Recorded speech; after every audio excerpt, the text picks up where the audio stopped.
განსხვავებული აზრი. სტუმარი სტუმართან. გამარჯობა, თქვენ უსმენთ საზოგადოებრივ რადიოს ტალღაზე FM 102.4 გადაცემა განსხვავებული აზრი სტუმარი სტუმართან. მე სოსო გალომაშვილი ვარ, ამ შემთხვევაში მთავარი სტუმარი, ვინც წაიყვანს ამ გადაცემას და ჩვენი დღევანდელი თემა იქნება პოლიტიკური პარტიების PR ტექნოლოგიები და მისი გავლენა ელექტორატის არჩევანზე. რასაკვირველია, შეგვიძლია ასევე ზოგადად PR-ზე ვისაუბროთ, PR ტექნოლოგიებზე, მაგრამ ძირითადი თემა მაინც იქნება პოლიტიკურ პარტიებთან და მათ ლიდერებთან მიმართებაში PR ტექნოლოგიების გავლენა. სტუდიის ტელეფონის ნომრები მინდა შეგახსენოთ 2 40 92 92 და მეორე ნომერი 2 40 91 92. დაგვირეკეთ პირდაპირ ეთერში და ჩვენ შევეცდებით რომ გავცეთ თქვენ კითხვებს პასუხი. ჩვენი სტუმრები გახლავთ კომპანია ჯეპრას წარმომადგენლები, კომპანია ჯეპრას კონსულტანტები ბატონი კახამაღრაძე, ბატონი აკაკი ახალაია და ბატონი ლაზარე გვიმრაძე. მინდა პირველ რიგში კითხვით მიმართო ბატონ კახას, რომელიც არის ასე ვთქვათ გამოცდილი პოლიტტექნოლოგი, PR ტექნოლოგი, ის ადამიანი, რომელსაც რამდენიმე PR კამპანია აქვს ჩატარებული სწორედ პოლიტიკოსებისთვის, რა დღეს ჩვენ ხედავთ პრინციპში გადამწყვეტ ფაზაში შედის საპრეზიდენტო არჩევნები. როგორ შეაფასებდით ამ წინასაარჩევნო კამპანიას, რა განსხვავება და რა მსგავსებაა ვთქვათ იგივე წინა წლების საპრეზიდენტო ან საპარლამენტო არჩევნებიდან? მოგესალმებით ყველას, მივესალმები რადიო მსმენელებს და მადლობას მოვახსენებ რადიოს მესვეურებს ჩვენი მოწვევისთვის. თქვენ კითხვას რაც შეეხება სოსო, ვიტყვი რომ განსხვავებას დიდად ვერ ვხედავ ვერაფერს. მე მაინც მოლოდინი მქონდა რომ რაღაც პოლიტიკური ცვლილებებიდან გამომდინარე უფრო მეტი სივრცე იქნებოდა ახალი ინიციატივებისთვის, ახალი ტექნოლოგიების და ახალი მიდგომისთვის ზოგადად პოლიტიკის მიმართ და მათ შორის ჩვენ რაც გვაინტერესებს პოლიტიკური PR-ის მიმართ, თუმცა ამ კამპანიის იმ პირველადი შეფასებისგან გამომდინარე შეგვიძლია ვთქვათ, რომ ახალი ნამდვილად არაფერი არ არის.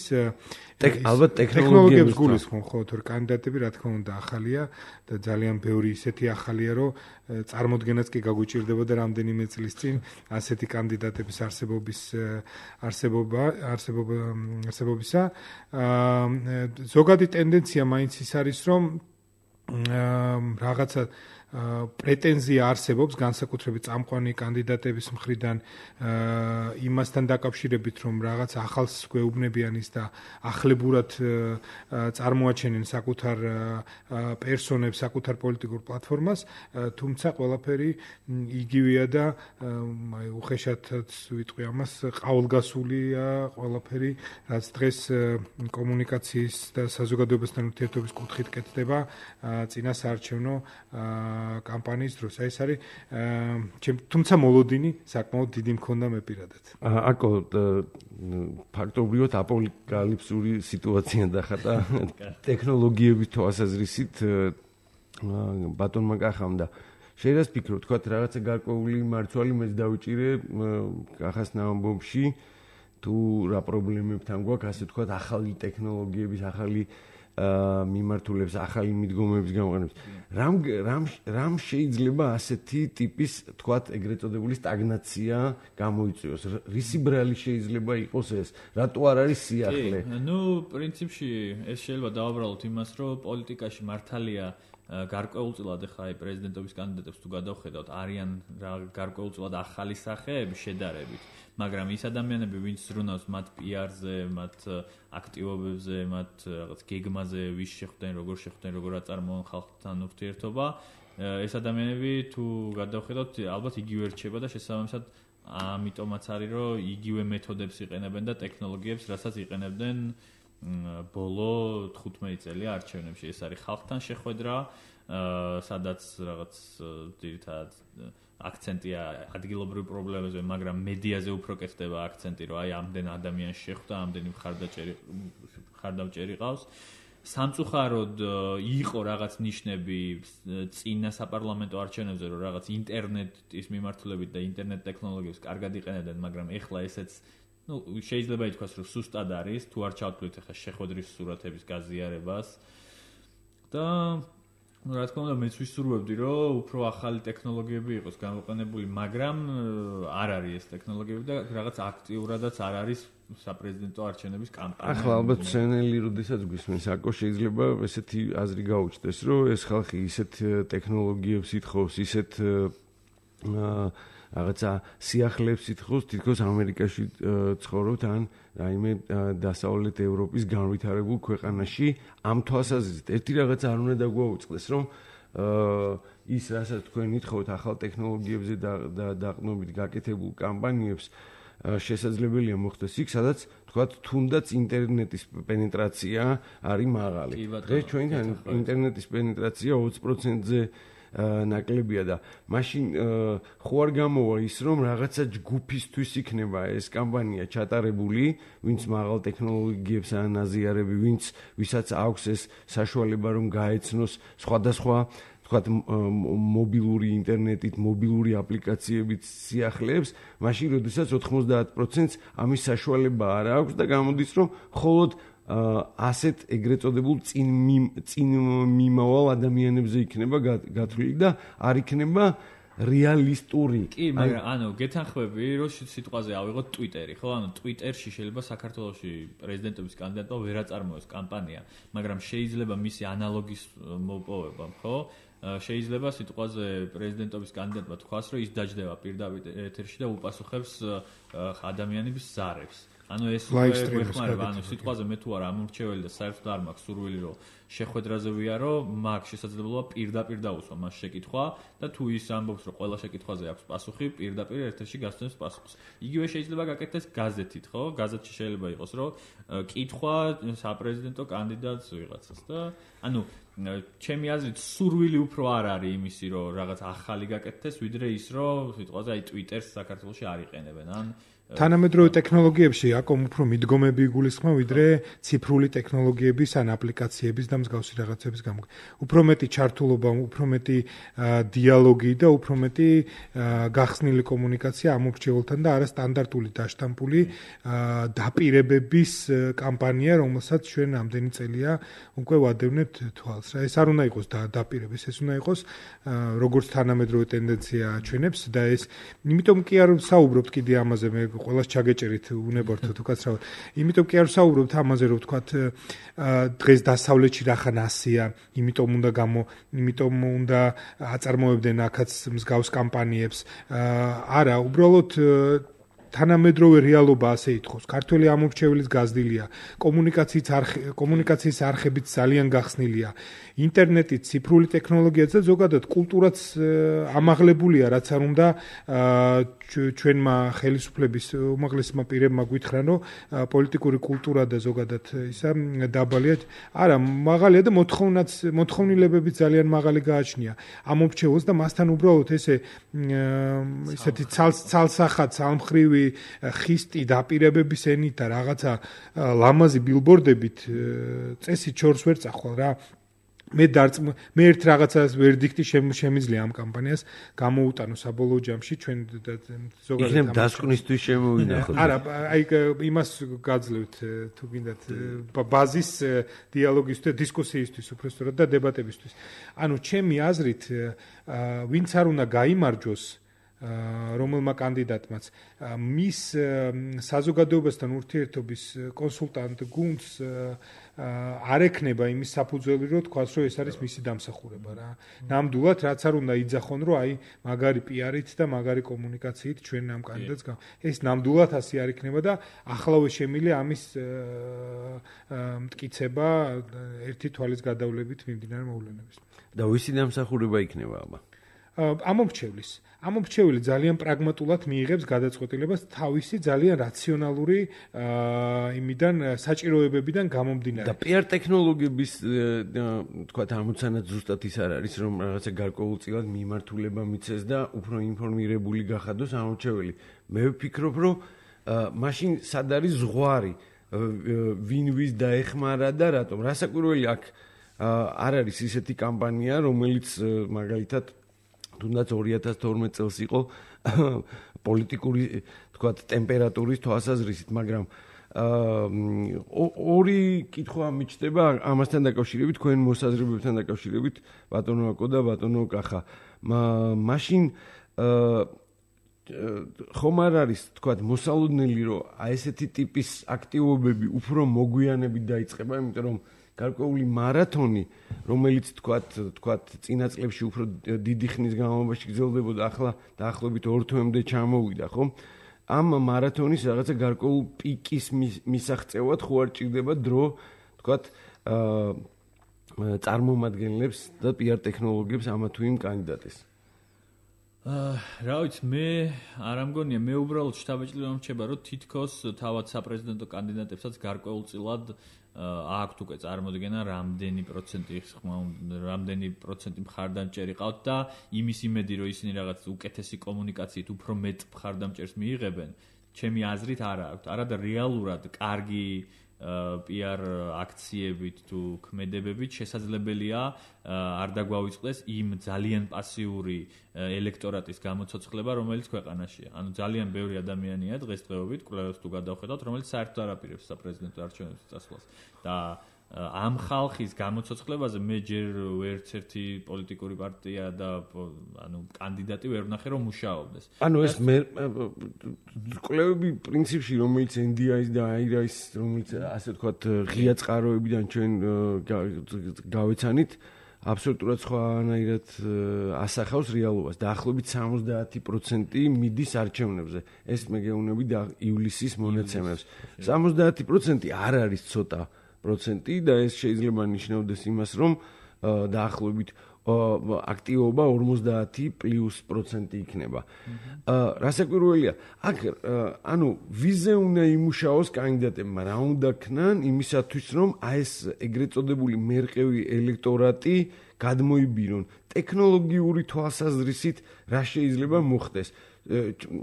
ერთ რაღაცას ვიტყვი, რომ 2012 და წინა წლებისგან განსხვავებით ძალიან საინტერესო ტენდენციას ვაკვირდები, რომ დღეს დაახლოებით მინიმუმ 3 კანდიდატს მაინც ყავს აი ეს PR გუნდი, რომელიც თქვა წინა წლებში ჩვენ ვერ ვამჩნევდით, რომ ამა თუ იმ პარტიას ყავდა ის გუნდი, რომელიც კონკრეტულად აი ესე კლასიკურად დაუგეგმავდა კამპანიას. ეს მე მგონი ვფიქრობ, რომ არის წინგადადგმული ნაბიჯი.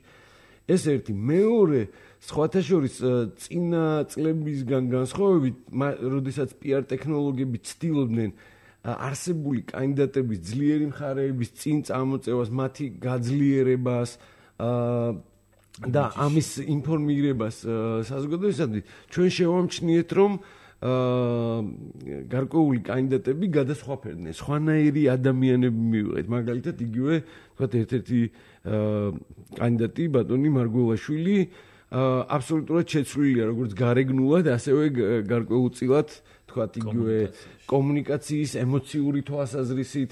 ანუ ცვლილებები წინა წლებთან შედარებით ჩემთვის თვალსაჩინოა. შესაძლებელია ეს არ არის როგორც სადა დედამიწა, მაგრამ აი ესეთი ტიპის ცვლილებებს ჩვენ ვამჩნევ და მე ვფიქრობ, რომ ეს ძალიან კარგია. ესეთი რადიკალური ცვლილება ადამიანის. ანუ ეუბნები ამომრჩეველს, რომ აი შენ პრეზიდენტობის თვის მე ამ ადამიანს სვლიდი და ის სხვანაირია. როგორც აქამდე იყო, ის ისეთი აღარ არის. რითიც დაიმსახურებდა მანამდე. მოდი შევადაროთ მაშინ ჩვეულებრივად თითოეული კანდიდატი პროდუქტს. თითოეული კანდიდატი პროდუქტს და აი ამ პროდუქტთან შედარების შემდეგ მინდა ჯერ მოусმინოთ ჩვენ მსმენელს და შემდეგ გავაგრძელოთ ეს საუბარი. დიახ, გისმენთ? გამარჯობა, დანებო. გამარჯობა. თქვენ ახსენეთ იქ, რომ არაჩამს ახალი სიახლე არჩევნების თეატრთან დაკავშირებით და არც აქტიურობა იმდენად მაღალი დღეს იმით ხომ არ არის გამოწვეული, რომ თითქოს უკვე განსაზღვრული არის 3 არის ძირითადი ლიდერი, მაგრამ ამ სამ დამატებული კიდე 2-3 მომდევნო რომლებიც ასე ვისე თუ ისე ცნობილია ხალხსაც და ხოლო დანარჩენი კი რამდენიც იქნება ესენი არიან ზოგიერთ შემთხვევით და ზოგიერთ მოდელში და თვითონაც არის ის რატომ მონაწილეობს სამარჩევნებში და მეორე კიდე აი ეს სამი ლიდერის უკვე მათი იქნებ ბონუსათიც გამოინახონ მან თაგანთი კოზირები და ამით მოხდენონ აქტიურობა და ხოლო დანარჩენი სამი ალბათ სამი აქტიურია და დანარჩენი კიდე ალბათ ისინი იმდენ ხმასაც ვერ მიიღონ რომ თავიანთ პირად ოლქებშიც ვერ გამეფრენ და შეიძლება მათი ოჯახი ძალიან დიდი მადლობა ძალიან საინტერესო მოსაზრება იყო და ძალიან მიხარია რომ მსმენელის აზრს დაემთხვა ჩემი აზრი რომ ალბათ ყველაფერი ჯერჯერობით წინ არის რეალური ეგრეთ წოდებული რასაც ეძახიან silver bullet-ები ანუ ვერცხლის ტყვიები რომელმაც უნდა მოიზიდოს ახალი ამორჩეველი მერყევი ამორჩეველი ალბათ ჩვენ შეგვიძლია ვნახოთ მოდი კიდევ ერთხელ დავუბრუნდეთ პროდუქტისა და კანდიდატის შედარებას კახამ აღნიშნა რომ მე არ მომწონს როდესაც აი ესეთი გადასხვაფერება ხდება ჩვენი პრეზიდენტობის კანდიდატებისო თითქოს ამომრჩეველს ელექტორატს ვატყუებთო. მოდი ასე ვთქვათ, რა არის ყველაზე მნიშვნელოვანი? ვთქვათ, პროდუქტს როდესაც შევადარებთ. ის რაც შენ მოგწონს, ისეთი პროდუქტი გამოუშვა, თუ ის რაც შენ მომხმარებელს მოწონს. რასაკვირველია ყოველთვის, როდესაც ასეთი ტიპის არჩევანის წინაშე ვდგებით, ჩვენ მარკეტოლოგები, PR-ის სპეციალისტები ყოველთვის ვცდილობთ 90%-ით მაინც ის გავაკეთოთ, რაც მომხმარებელს მოწონს.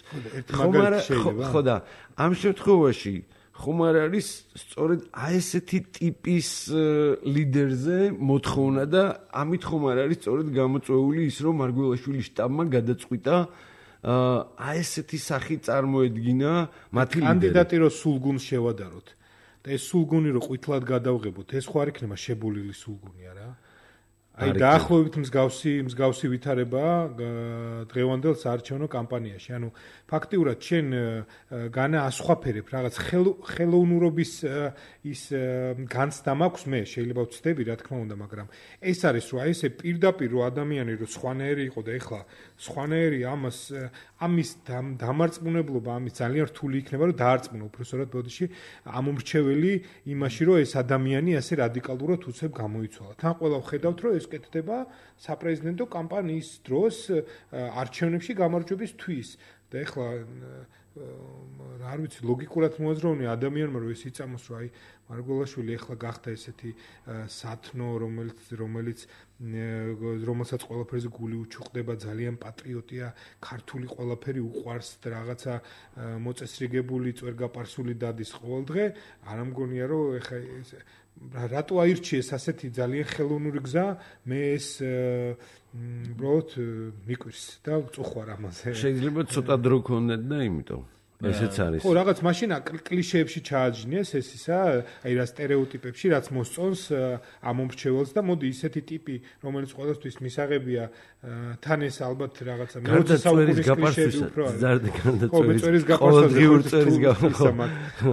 ყოველდღიურად წვერის გაპარსისა ის რა თვისებები ჩამოთვალე ამ თვისებებით ბატონი გიორგი დაჯილდოებულია სხვათა შორის ცინიკური უფრო იყო კომუნიკაციაში ეს ადამიანი მე არ ვამბობ რომ არ იყო პატრიოტი ან არასამართლიანი ან რაღაცა უარყოფითი პიროვნება იყო არა უბრალოდ სხვა სტილის ადამიანი იყო რა ეს იყო თუნდაც ნებისმიერი მისი ინტერვიუს დროს ხო ის არ გამოირჩეოდა რაღაცა კეთილგანწყობის მოპოვებაზე ორიენტირებული კომუნიკაციით მაშინ სხვა მიზანი ქონდა კახა მე მესმის აბსოლუტურად სხვა მიზნები ამოძრავებდა მეც მაგას ვამბობ რომ განა შეიძლება არასწორი იყოს ეს არჩევანი უბრალოდ ესე უცებ რადიკალური ცვლილება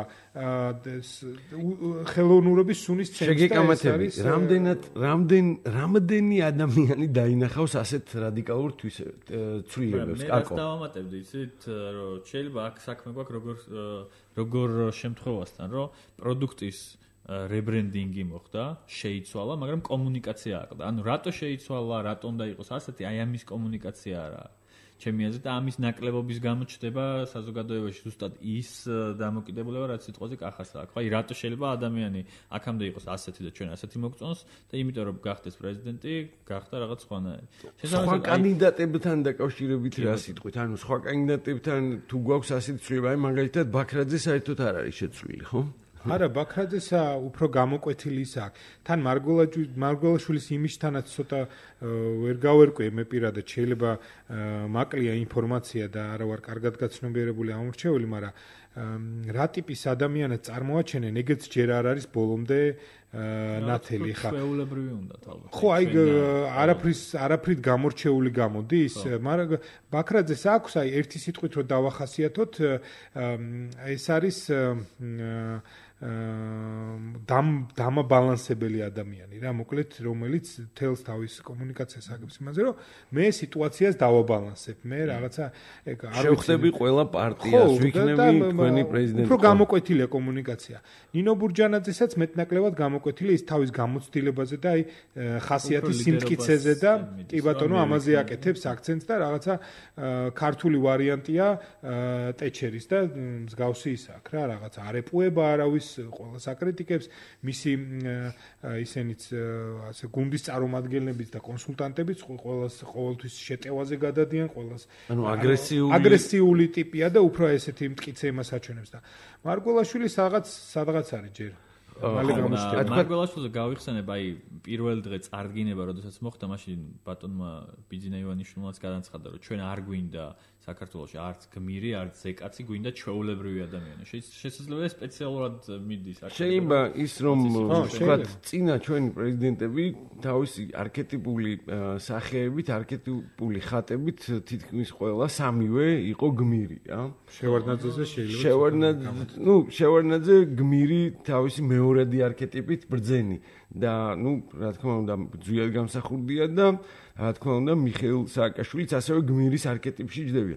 ხომ არ არის ასეთი თქვათ მიმართულება გარკვეულწილად ტრენდი, თქვათ შეიძლება ჯერ ხელოვნური, რომ მარგველაშვილი გახდეს ეგრეთ წოდებული ჩვეულებრივი regular guy, ანუ ჩვეულებრივი ადამიანი, რომელიც არის ჩვენნაირი, იმისათვის რომ თქვათ და აი სწორედ ეს კომუნიკაცია ძალიან სწორია, მაგ გაგებით თუ გავითვალისწინებთ, რომ კონსტიტუციად შეიცვალა, პრეზიდენტს რეალურად ძალაუფლება არ აქვს, შეიძლება ასეთიც ჯობდეს. ანუ რეალურად მაგარი მე ამბოხე პრეზიდენტი და ძალიან მაგარი და მას არანაირი შესაძლებლობა თუ არა აქვს, რა დგინდა, ხო? შეიძლება ჯობდეს, რომ ჩვეულებრივი უშუალო ადამიანი გყავდეს. მაგრამ თქვენი კრიტიკიდან გამომდინარე, ვამჩნევ, რომ შესაძლებელია, რომ კომუნიკაციაში ეს თლად კარგად არ არის ასახული. ახსნილი არ არის, ჩემი აზრით, და მაგას ვამბობ, რომ ჩემი აზრით უკეთესი იქნებოდა თუ აი ამ თემებზე უფრო სიტყვაზე არაერთ გაზეთთან, რომელსაც კითხულობს 5,000 ადამიანი, ხა გაზეთს არ დავასახელებ, იქ კი არ უნდა ამბობდე, რატო შეიცვალა იმიჯი. არამედ უფრო საჯაროდ, ანუ ყველას უნდა აუხსნა, თუ იცვლი იმიჯს, რატო ხარ ასეთი, ჩემი აზრით. თავიდან ხო განაცხადა მარგველაშვილმა მახსოვს, რომ მე პრეზიდენტობის გამო არ შევიცვლებიო რაღაც პირველი აი მის მეგობარ ქალთან დაკავშირებული ინტერვიუში, ხო? და რაღაცა კარგი ის იყო და რაღაცა, მაგრამ რეალურად შეიცვალა. და რაღაცა გარეგნულად ძალიან დაეტყო, რომ სპეციალურად ამისთვის შეიცვალა. მე ალბათ სუბიექტურად მე ესეთი ტიპი ძალიან მე ალბათ ძალიან დიდი ხანია რომ ვიცნობ, იმიტომაც მიჭირს თქმა, რომ ის რაღაცა ძალიან შეიცვალა, ხო? მე ვიცნობ სკოლის ასაკიდან და იქიდან გამომდინარე პრინციპში აი ახლა როგორ გიორგი მარგველაშვილსაც ხედავ, სწორედ ესეც ვიცნობდი და უნივერსიტეტში ერთად წავედი, უფროსია ჩემზე, მაგრამ უნივერსიტეტში ერთად წავედი და აქედან გამომდინარე, ჩემთვის აი ესეთი თქვენ რასაც ასახელებ შენ უნდა მიგიწვიოთ გადაცემას და მოყვერო სულ ასეთი ვიზუალური ცვლილებებიც კი არ არის ჩემთვის ისა პირიქით, აი ის პერიოდი, როდესაც ის ოპოზიციაში იყო, ის უფრო ჩემთვის ხელოვნური იყო ჩემთვის, ვიდრე თქვა დღეს როგორ გიორგი მარგველაშვილსაც ხედავ. თუმცა რადგან ამაზე ბევრს ჩვენ ვლაპარაკობთ, ეს პრინციპში საინტერესოა, თქვა სხვა იმ დანარჩენი აგენსმენილმა გითხრა იმ კანდიდატებისგან განსხვავებით, რომლებიც საერთოდ არ ჩანან მე ყველაზე ნაკლებად ყველაზე მეტად ჩალვან ათელაშვილის პასიურობა მტკენს გულს. აი ჩვენი სტუმარი ასევე არის ახალგაზრდა ადამიანი, რომელიც ალბათ რომელსაც მხოლოდ ერთხელ აქვს ალბათ არჩევნებში მონაწილეობა. ერთხელ ხო მარტო. აი შენთვის როგორც ახალი თაობის წარმომადგენლისთვის ლაზარე აი იმაზე რაზე ჩვენ ვისაუბრეთ, რამდენად ხილვადია და ხილულია შენთვის აი ეს პროცესები, რაც დღეს მიმდინარეობს საქართველოში, ეს ერთი და მეორე აკოს კრიტიკას თუ პასუხებ შე როგორც ტექნოლოგიურად განვითარებული ადამიანი, რამდენად შესაძლებელია აქ თუნდაც მიდგომების დონეზე, თუნდაც ტექნოლოგიური თვალსაზრისით გარკვეული აი ესეთი გარღვევის გაკეთება, რომ არა მარტო თქვათ ეგრეთ წოდებული კლასიკური მეთოდებით მოხდეს ელექტორატზე მუშაობა, ამორჩეულზე მუშაობა, არამედ ახალი ტექნოლოგიების გამოყენებითაც. რამ შეიძლება შეუშალოს ხელი? პირველ რიგში პირველ კითხვას უპასუხებ, როგორც ახალგაზრდები ჩვენთვის ეს პროცესის ცვლილებების ნამდვილად ძალიან ხილულია. მით უმეტეს, როდესაც იცვლება იმიჯი ასე კარდინალურად, ესეც ამასაც კარგად ხედავთ, მაგრამ ნამდვილად ალბათ ყველასთვის უფრო მისაღები არის, რომ პრეზიდენტი მართლა იყოს ასეთ ეგრეთ წოდებულ უფრო relatable, უფრო ჩვენთვის გულთან ახლოს, ჩვენნაირი უფრო ადამიანი, მაგრამ ამასთანავე ჩემი პირადი აზრით ასეთი ცვლილებები არ არის იმდენად ფოკუსირებული, თქვათ, შორტმომავალზე, short term, ანუ ამას აქვს ძალიან დიდი რისკის ფაქტორი, იმიტომ რომ ცვლილება სახეზეა ნათელია, ყველასთვის ნათელია, ამიტომ აქ უკვე გაქვს ძალიან პატარა შესდომის ის აღარა გაქვს შესაძლებლობა. ამიტომ დიდ რისკზე არის ბატონ მარგველაშვილი წასული ჩემი აზრით, მაგრამ იმიჯი თუ მიიღო ჩვენმა საზოგადოებამ ყველა თაობამ, მაშინ ნამდვილად როდესაც ის რეპავს. ხო. ხო, ამ შემთხვევაში ამდენად მისაღები არის ახალი თაობისთვის ეს. ნუ ნამდვილად ბევრისთვის სასაცილოა, ბევრისთვის არ ვიცი კრიტიკის ღირსია, მაგრამ უფრო არმოდიახლოვდათ ამ შემთხვევაში. სახეზეადო ცდილობს, სახეზეა რომ უნდა რომ უფრო აქტიური გახდეს, მაგრამ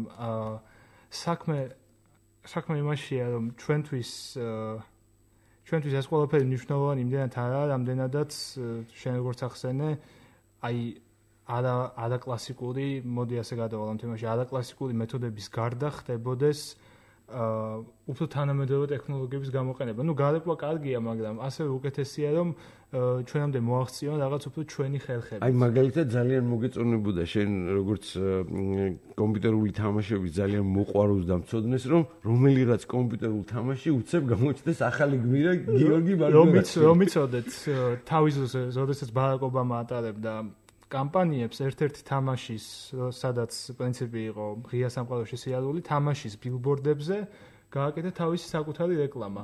ეს პლეისმენტი ქონდა. შეიძლება დიდი რეაქცია არ გამოიწვია, მაგრამ გეიმერები, როგორც აკომ ახსენა, სწორედ ის დემოგრაფია, რომლებიც არ არიან ძალიან აქტიურები, ხო, არჩევნებში და აი ეს პატარა gesture, ეს პატარა უკვე ნიშანი იმისა, რომ აი ობამა და აი თამაშია და აი ჩვენიანია შეიძლება. რამდენია ჩვენთან ნიშა, რა პროცენტი შეიძლება იყოს, რომ თამაში რო გაუშვა, თქვა, მარგველაშვილის, ბაქრაძის, ბურჯანაძის, თქვა, ბანერები, რა პროცენტის მოზიდვა შეუძლიათ ამით? ზუსტად ამას ნამდვილად ვერ გეტყვი. დაახლოებით როგორ ფიქრობ? ეს ძალიან უხეში დაახლოებით რა. რამდენი ადამიანი წავა ამისთვის და თქვა 18 და ზევით 18-დან 25-მდე ჩააგდებს სწორედ, ნუ დაახლოებით იმისთვის, რომ ბანერი ნახა, რომელიღაც რამე თამაში მითხარია, კაუნტერში. კაუნტერში დღეს ძალიან აქტუალურია. 0.2 ხო, ანუ 2-3%. წარმოგიდგენია, აი შენ დიდ ბევრს მელაპარაკები ხოლმე, რომ ახალი ტექნოლოგიები რაღაცა გარკვეულწილ ახალ ინვესტიციებს მეტყობს. წარმოგიდგენია 0.2%-ისთვის რა დიდი ძალისხმევა და რა ფინანსური რესურსებია საჭირო ისეთი პატარა ქვეყნისთვის, როგორც საქართველოა. კი, ეს ნამდვილად ნაცელია და ალბათ ეს ახსნის იმას, რომ როდესაც 300 მილიონი ადამიანი ცხოვრობს ქვეყანაში, თქვა ამერიკის შეერთებულ შტატებში, ობამას აქვს იმის ფუფუნების საშუალება, რომ ასეთი ტიპის კომუნიკაცია ამართოს, მაგრამ ჩვენთან როდესაც სულ ამორჩეული 3 მილიონ ადამიანს მოიცავს 0.2%-ის მისაღებად მით უმეტეს არც თუ ისე ძალიან კონკურენტულ გარემოში ალბათ ძნელი იქნება, არ ვიცი, 100, 200, 300,000 დოლარის დახარჯვა. ნამდვილად კი რა გეთანხმები და ანუ რეალურად მაინც ფინანსებამდე მიდის ეს საკითხი? ჩემი აზრით კი ფინანსებამდეც მიდის და პლუს თუ ამ კონკრეტულ ხერხზე გავაკეთებთ ფოკუსს, რაც არის თამაშებში პლეისმენტი, ან იგივე ნებისმიერ მედია პროდუქტი, თამაშები, ფილმები, არ ვიცი. ჩვენ არ გვაქვს ამის სახსრები, ანუ ჩვენ არ ვაკეთებთ ამ პროდუქციას, რომ შემდეგ ჩვენ ქვეყანაზე გასულ პროდუქციაში ხდებოდეს გაშუქება.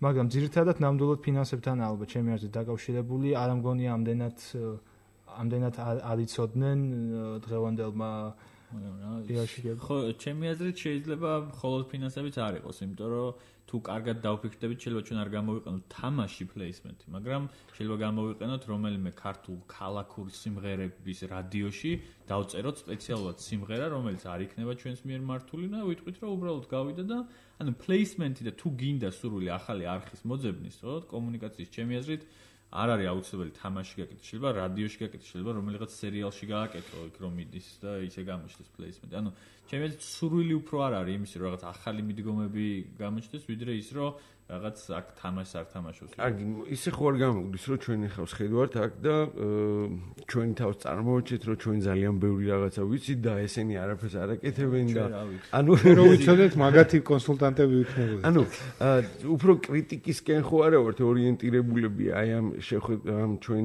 დისკუსიაში, ვიდრე თქვათ რაღაცა პოზიტიური ინფორმაციის მიწოდეთ, თუნდაც ჩვენ გარდა ალბათ ძალიან ბევრი ამჩნევს ამ ნაკლოვანებებს, ამ სუცხარებს.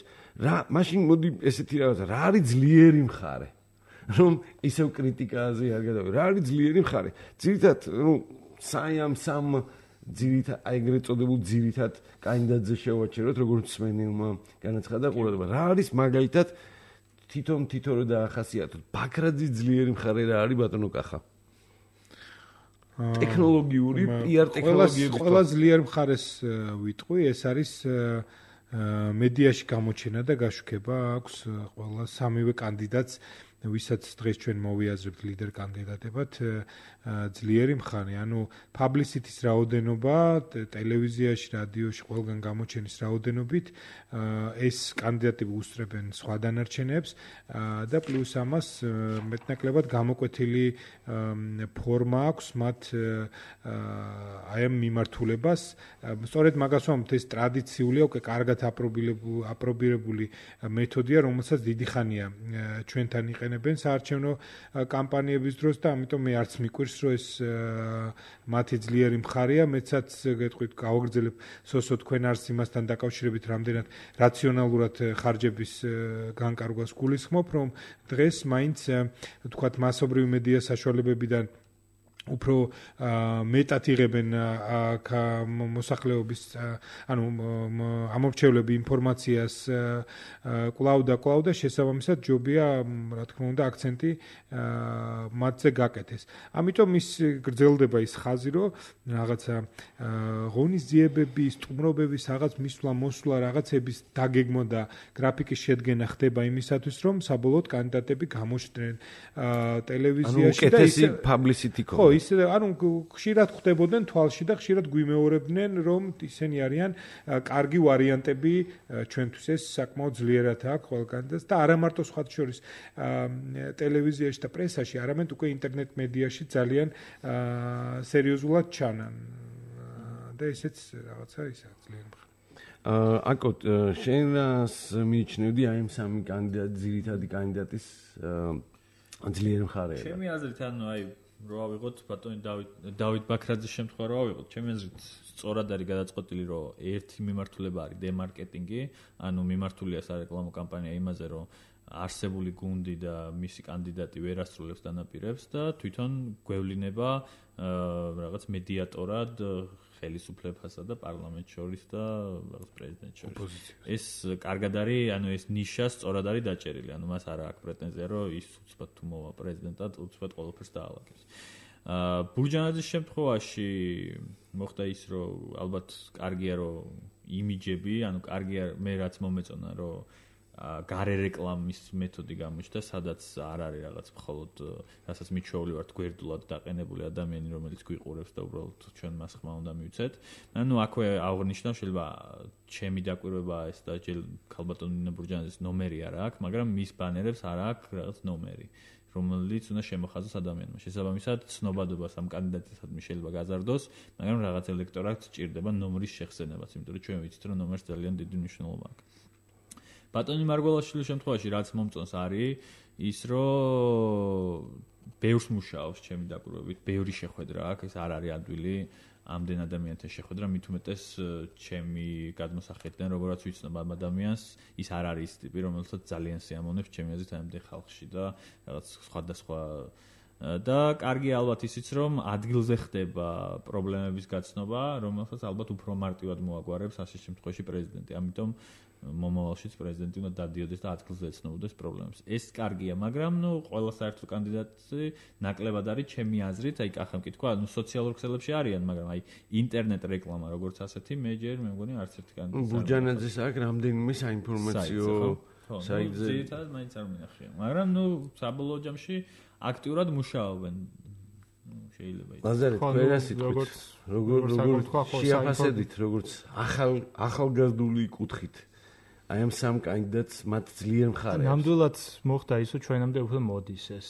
ანუ საინფორმაციო არხები არის ინტერნეტში ნამდვილად და ხდება რაღაც გარკვეული პერიფერიული მოდება სოციალურ ქსელებზე. არის ეს Facebook-ის გვერდები, ეს, მაგრამ ჩემი აზრით ეს არის მათი ყველაზე დიდი სიძლიერე არის, რომ როგორც ახლა თქვა გამოსტილი კლასიკური მეთოდები ყოველთვის მუშაობს და ეს მოიზიდავს მთავარ პროცენტს, მაგრამ თუ მოხდა ინტერნეტ, ასე ვთქვათ, დემოგრაფიის უფრო ამ დემოგრაფიაზე მუშაობა, უფრო უკეთ ინტეგრაცია, თუნდაც Facebook-ში, რომელსაც უკვე მთელი საქართველო ხმარობს, აი რეკლამები Facebook-ში, ხო შეიძლება ამის გაკეთება, ხო შეიძლება უფრო სპეციფიური გვერდების შექმნა, ან თუნდაც არ დაგავიწყდეს, ძლიერ მხარეებზე საუბრობ და არა ნაკლები. დიახ, სულ მავიწყდება, მაგრამ ხო ჩემი აზრით ის პატარა, მაგრამ იმედია მომავალში კიდევ უფრო განვითარებადი ნაბიჯები, რაც უკვე გააკეთეს სოციალურ მედიაში, არის და გახდება მათი ერთ-ერთი მთავარი სიძლიერე. ამჯერად მნიშვნელოვანია, მაგრამ არა ძალიან პროდუქტიული. დიდი მადლობა. მე მინდა დაუბრუნდე ჩვენი მეგობრის გუშინ სოციალურ ქსელში გაოცელა გარკვეული სტატუსი, განცხადება სლოგანთან დაკავშირებით ბატონი ალექსი ჩიქოვანი ლაივ ბრენდიდან, რომელმაც გააკრიტიკა მარგველაშვილის სლოგანი ერთად გავაგრძელოთ წინსვლა. სლოგანებთან დაკავშირებით, რომელიც ფაქტობრივად კამპანიის ძირითადი მოკლედ სხარტად ჩამოყალიბებული დედააზრი უნდა იყოს. რა მოსაზრებები გაქვთ? მე მინდა ჩიქოვანის აზრი გავიზიარო, რომ ამ სლოგანით ის კომუნიკაცია, რომელიც მიმდინარეობს, არ არის კარგად გამოხატული. ეს იყო ძირითადი მისი კრიტიკის არსი. თქვენ როგორ ფიქრობთ, რამდენად ხილულია, რამდენად შემჩნევადია საპრეზიდენტო კანდიდატების სლოგანები და რამდენად შეიძლება რომ მათ სიძლიერეზე იყოს დამოკიდებული პოზიტიური ხმების, პოზიტიური კამპანიის წარმართვა და ხმების მოზიდვა. კახასთან მინდა გადავიდე ამ თემით. ბაქრაძის სლოგანი რა არის? ოცნება არ ამართლებს, ხო? იმად ანტი იმაზე აქვს კომუნიკაცია. თუმცა საბოლოო ჯამში არის გამოხატულება ოცნება არ ამართლებს, მაგრამ ან არ სრულდება, მაგრამ საბოლოო ჯამში არის გამოხატულება, რომ ერთად გავაკონტროლოთ მთავრობა. პრინციპში საბოლოო სლოგანი, ესეთი ძირითადი, არის ეს, რომ პრეზიდენტი რასაკვირველია ვერ იტყვის, რომ თქვენ აგაშენებთ ამას, იმიტომ რომ ახალი კონსტიტუციით მას არ აქვს ისეთი განუსაზღვრელი უფლებები, როგორც თქვათ, წინა კონსტიტუციაში პრეზიდენტს ჰქონდა. მაგრამ ერთად გავაკონტროლოთ მთავრობა და ძირითადი, თქვათ, მესამე კანდიდატის ქალბატონ ბურჯანაძის მიმართულება არის ეს სამართლიანობის აღდგენაზე მიმართული. აი, რამდენად იმუშავებს ეს სლოგანები და რამდენად მნიშვნელოვანი იქნება საზოგადოებისთვის ეს სლოგანები, სანამ ამ კითხვაზე მიპასუხებთ მსმენელი ახალზე. დიახ, გისმენთ? გამარჯობა. გამარჯობა. ძალიან კარგად საუბრობთ, მაგრამ ოცნება რომ არ ამართლებს ეს 100%-იანა ერთი. ოცნება მოხსნათ. აი ძალიან შორიდან დავიწყოთ ცოტა დრო დამეცმეთ რა. აი ჩვენ გვაქვს ძალიან ცოტა დრო, იმიტომ რომ ეთერში აღმაშენებელი აიღეთ. ვახტანგ მეფეხე ცხენის ძიძა ყველანაირად ძლიერი უნდა იყოს პრეზიდენტი. ყველანაირად ეს იყო. არც წინდის ქსოვ ფაბრიკები არ გახსნეს და წინდის ქსოველად ეს ამიყენეს პრეზიდენტი, კანდიდატი. ან მის სურათს რო შევხედავ რა მე მისით მივცემ ხმას, მე კი არავინ არ მისცემ შვილო. თქვენ უკაცრავად ერთ შეკითხვას დაგისვათ. თქვენ რა პრინციპით, რა არგუმენტებით და რა მოსაზრებებით ირჩევთ პრეზიდენტს? დიახ, აი ეგა ყველაზე საინტერესო. მისიდან გამომდინარე მისი მენტალიტეტიდან, აი 96 ქვეყანა რომ ტაშ დაუკრავს ჩემს პრეზიდენტს, ეს ხო ჩემი სახია, ჩვენი სახია, საქართველოა. დიახ, პრეზიდენტმა თვითმფრინავით უნდა იფრინოს, აბა ურმითია როს, ჩემნაირადია როს და თქვენნაირად. ის მისახია ქვეყნის შვილო. მე კი თქვენ კი არ გასწავლეთ, ხა თქვენ ძიძორ მიხვდებით, მაგრამ მე ვამბობ, ამაყით ძლიერით სოსოთინცაძე მართალი იყო, მიჭეჭყილი პრეზიდენტი, არც ერთ ქვეყანას არ უნდა. პუტინს იმით დავცინის რომ ნახევარი მეტროიანია. ყველანაირად, გარეგნულად მეტყველე ყველანაირად, ჩემი აზრი ეს არის, რომ ალბათ ძალიან ბევრი ახლა იმ დღეს მომიწია წავედი. ბანერები კი არა, რაც გინდა გამიკრან დედიკოს სახლით. ესა გარეთ. ყველა როგორ 10 საათზე დაიძინებს სახელმწიფო ხელმძღვანელი შვილო. ძალიან დიდი მადლობა მსმენელს. პრინციპში ის სახე, ის ხატი, ის თვისებები, ის ღირებულებები და ფასეულობები, რომელიც უნდა პრეზიდენტს კონდეს, ქალბატონმა ჩამოყოლა, ძალიან დიდი მადლობა. ანუ მოდით, როგორ მივახციოთ ამ ქალბატონამდე, როგორ მივიტანოთ ჩვენი გზავნილები, ჩვენი შეტყობინება, ჩვენი როგორ ვესაუბროთ წარსულზე, ძალიან მნიშვნელოვანია წარსული, ხო, პოლიტიკოსისთვის, მით უმეტეს პრეზიდენტობისგან. როგორ ვესაუბროთ დღევანდელ ჩვენ დღეზე და როგორ ველაპარაკოთ თუ იმაზე, თუ რას გავაკეთებთ მომავალში. რამდენად მნიშვნელოვანია ძალიან მოკლედ თითო წუთი გაქვთ ყველას, იმიტომ რომ ჩვენი ერთ ვიტყვი რომ ჩვენ ახლა რა თქმა უნდა ბევრი ვაკრიტიკეთ ისინი კანდიდატები და მათი კონსულტანტები და მათი საარჩევნო კამპანიები, მაგრამ ჩვენც როცა ვმუშაობთ ამ თემებზე, ვიცით რომ კომუნიკაცია ძალიან უმადური საქმეა. ყველას გულს ვერ მოიგებ, ყველასთან ახლოს ვერ მიხვალ, ყველას ვერ მოეწონები. ეს არაბუნებრივი და არარეალური იქნება. უბრალოდ მე ვისურვებდი შემდგომ არჩევნებზე მაინც კომუნიკაცია იყოს მეტად გახსნილი, დიალოგი იყოს მეტი, იმიტომ რომ თანამედროვე რეალობა ამას მოითხოვს უბრალოდ, გულწრფელები იყვნენ, გაცილებით უფრო მეტად კანდიდატები და ხელოვნურობის შემადგენელი იყოს ნაკლები. აკო თქვენ რა სიტყვით? მე ვიტყოდი, აი დავამატებდი, როდესაც საუბრობდით სლოგანებზე. ჩემი დაკვირვებით სლოგანები საქართველოში უფრო აქტიურია და აქტუალურია პოსტ არჩევნების შემდეგ. ანუ რაღაცა მოხდა და უკვე ახსენებენ არჩეულ კანდიდატს, აი ეს იყო, რასაც ეს არის საქმე ლაპარაკის და ასე შემდეგ. შესაბამისად, ალბათ სწორედ აქედან გამომდინარე უფრო სწორად უნდა შეარჩიონ კანდიდატებმა ეს სლოგანები, იმიტომ რომ ეს შეიძლება ეხლა კარგად ჟღერდეს, მაგრამ ისეც უნდა იცოდნენ, რისი გამკეთებლები არიან რეალურად გამარჯვების შემდეგ. ლაზარე, რომელი სლოგანი უფრო ახლო არის ახალგაზრდობასთან, შენი მეგობრები, შენი სოციალური წლის წარმომადგენლებთან? მართალ გითხრათ, ძალიან გაყოფილია ეს. ჩემი აბსოლუტურად ყველა მეგობარი სხვადასხვა თვალსაზრისისაა, მაგრამ საბოლოო ჯამში ალბათ სლოგანებზე მუშაობა ისევ და ისევ მიდის იმამდე, რომ მეტი გულწრფელობა და მეტი დიალოგი. ამას უბრალოდ ვეღარ დავამატებ ვერაფერს. თუ იზავენ, თუ მოიტანენ რა ქვია, უკაცრავად ქალაქის ყველა სხვადასხვა დემოგრაფიასთან სწორი მიდგომით და რაც შეიძლება მეტი გულწრფელობით მიიტანენ თავიანთ მესიჯს, მაშინ ნამდვილად აი ქალბატონისთვის მნიშვნელოვანი არის ეს ღირებულებები, მისთვის მნიშვნელოვანი არის რომ პრეზიდენტი წარმოაჩენდეს ქვეყნის სახეს და მისთვის იყოს როგორც ლიდერი. ანუ საჭიროა ამაზე მუშაობა, მასთან კონკრეტულად დიალოგის საყვანა და ასევე დიახ, უფრო დროგამძლე, ასე ვთქვათ, სლოგანები, რომლებიც ასე თუ ისე ერთ თვეში, ორ თვეში არ მოძველდება. არ გახდება ხუმრობა. ძალიან საინტერესო ტენდენცია შევამჩნიე. რასაკვირველია, ჩვენთან სამწუხარო ტენდენცია ასეთი, რომ ყველა იბძვის პირველი ადგილისთვის. და თქვათ ყველას ავიწყდება ეგეთი რაღაცა, რომ შესაძლებელია ეს არჩევნები გამოიყენო, თქვათ ეს საპრეზიდენტო არჩევნები, თქვათ შემდგომი შენი პოლიტიკური კარიერისთვის გარდა არავის არ არის. პოლიტიკური კარიერისთვის მით უმეტეს 2014 წლის მაისში თვითმმართველობის არჩევნები ფაქტობრივად კარზეა მომდგარი. ჯერჯერობით არც ერთი პოლიტიკური ლიდერი, პოლიტიკური პარტია აქცენტებს არ აკეთებს ესეთი ტიპის მომავალზე და რატომღაც კონცენტრირებულები არიან პიროვნებებზე, საპრეზიდენტო კანდიდატებზე. რას ნიშნავს ეს? ეს ხო არ ნიშნავს იმას, რომ რწმენა გამარჯვების და რწმენა მომავალში პოლიტიკური აქტივობების გაგრძელების ამ პოლიტიკურ სუბიექტებში ჯერ არ არსებობს. კახა რა სიტყვი შენ?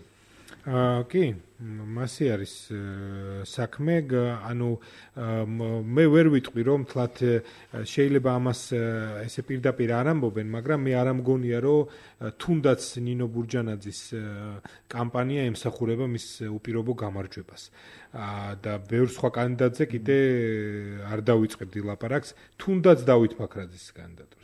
მე ეჭვი მაქვს რომ გიორგი მარგველაშვილის პოლიტიკური შეფასებასავით გამომიო, მაგრამ ძალიან ისე ვამბობ, ჩვეულებრივად ამას, ოღონდ სუბიექტურად, ეჭვი მაქვს რომ გიორგი მარგველაშვილის გარდა ყველა იბრძვის მეორე ადგილისთვის.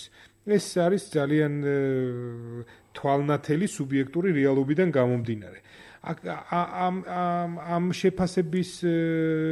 შეფასებას თუ დავეყრდნობით, მაშინ მე ვფიქრობ, რომ საინტერესო გამოდის ეს არჩევნები იმ კუთხით, რომ რაღაც ხალხმა იციან, რომ დამარცხდებიან, მაგრამ მაინც აგრძელებენ კომუნიკაციას. იმისათვის, რომ მე თვითმმართველობის არჩევნებზე პლაცდარმი აქვს გასაგრძელებულად. ბაქრაძესაც, ბურჯანაძესაც, რომ გიორგი მარგველაშვილის გამარჯვების შემთხვევაში თუნდაც ოპოზიციონერობის რაღაცა მიმართულება დღესვე ჩამოაყალიბონ რა. ეს საინტერესო მიდგომა და სწორიც არის ალბათ. ძალიან დიდი მადლობა მინდა მოგახსენოთ ჩვენ სტუმრებს. ჩვენი სტუმრები იყვნენ დღეს ბატონი კახა მაღრაძე, აკო ახალაია, ლაზარე გვიმრაძე და მე წამყვანი სოსო გალომაშვილი. გადაცემა განსხვავებული აზრი სტუმარის სტუმართან, რომლის თემაც იყო პოლიტიკური პარტიების PR ტექნოლოგიები და მისი გავლენა ელექტორატის არჩევანზე. კარგად ზანდებოდეთ.